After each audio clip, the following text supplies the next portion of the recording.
وہ معصوم بچیوں کو کیسے زندہ درگور کرتے تھے۔ احادیث میں ہمیں ایک واقعہ ملتا ہے کہ حضور نبی اکرم صلی اللہ علیہ وسلم کی خدمت میں ایک عرب سردار آیا، اس نے آ کے کلمہ پڑھا، آپ کے ہاتھ پہ ایمان قبول کیا اور آپ سے ایک سوال کیا۔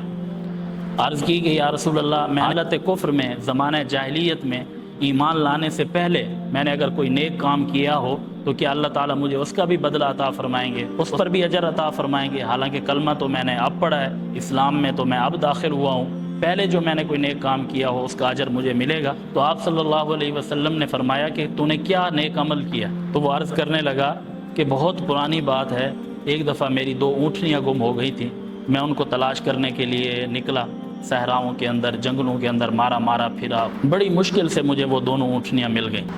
میں ان کو لے کے واپس آ رہا تھا اور ان کو تلاش کرنے کی وجہ سے میں بہت تھک گیا تھا۔ میں آس پاس دیکھ رہا تھا کہ کوئی آبادی ہو، کوئی گھر ہو، تاکہ میں وہاں جا کے کوئی پانی پیوں، تھوڑی دیر آرام کروں، پھر آگے میں سفر کروں۔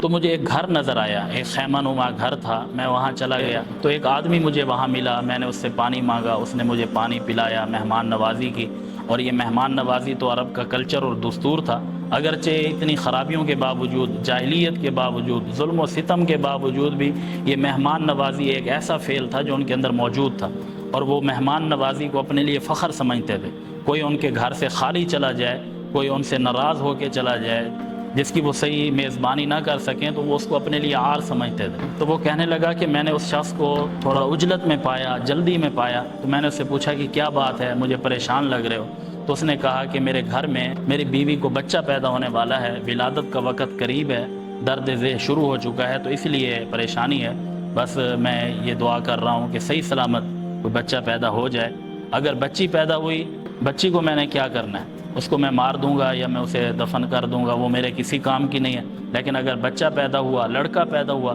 تو میں اس کو پالوں گا، پوسوں گا، وہ میرا ہاتھ بٹائے گا، میرا نسب آگے بڑھائے گا، میرا نام زندہ رکھے گا۔ تو سردار نے کہا کہ ٹھیک ہے، میں انتظار کرتا ہوں، اگر بچی پیدا ہو جائے تو تم نے اسے مارنا نہیں ہے، یہ 2 اونٹنیاں ہیں، ان میں سے ایک اونٹنی تم پسند کر لو، وہ اونٹنی تم رکھ لو، بدلے میں وہ بچی مجھے دے دینا۔ تو وہ اس پہ راضی ہو گیا کہ اس نے تو ویسے ہی مارنا تھا، وہ بچی اس کے کسی کام کی نہیں تھی، اس نے سوچا ہوگا مفت میں ایک اونٹنی مل رہی ہے، تو اس نے کہا ٹھیک ہے۔ تھوڑی دیر بعد ولادت ہو گئی تو اتفاقاً وہ بچی ہی پیدا ہوئی، تو وعدے کے مطابق وہ شخص بچی لے آیا، اونٹنی رکھ لی۔ اب یہ سردار کہتا ہے کہ اس بچی کو لے کے میں روانہ ہو گیا، اپنے گھر پہنچا تو اللہ نے بہت مال و دولت سے نوازا تھا، بڑے اسباب اور وسائل اللہ نے مجھے دیے ہوئے تھے، میرے پاس نوکر بھی تھے، باندیاں بھی تھیں، میں نے وہ بچی آ کے ان کے حوالے کر دی کہ اس کو پالو پوسو اور اس کا خیال کرو۔ وہ سردار اپنا واقعہ جاری رکھتے ہوئے آگے کہتا ہے کہ اس بچی کی جان بچانے کے بعد مجھے اتنا سکون ملا، مجھے اتنا اچھا لگا کہ میری وجہ سے ایک معصوم کی جان بچ گئی، ایک معصوم جان ناحق قتل ہونے سے بچ گئی۔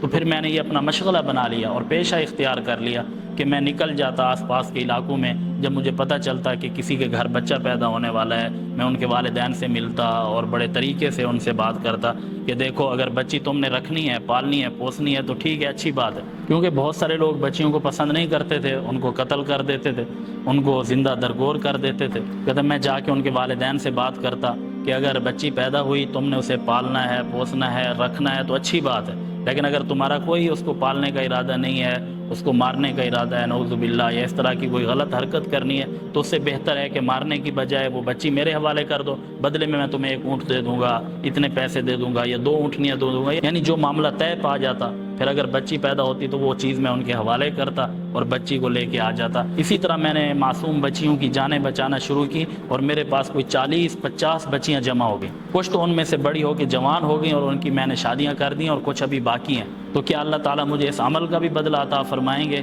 جو میں نے حالت کفر میں کیا تھا؟ تو آپ صلی اللہ علیہ وسلم نے ارشاد فرمایا یہ اسی نیک کام کا اجر ہے کہ اللہ تعالیٰ نے تجھے ایمان جیسی دولت سے نوازا۔ تو عرب معاشرے کی یہ صورتحال تھی۔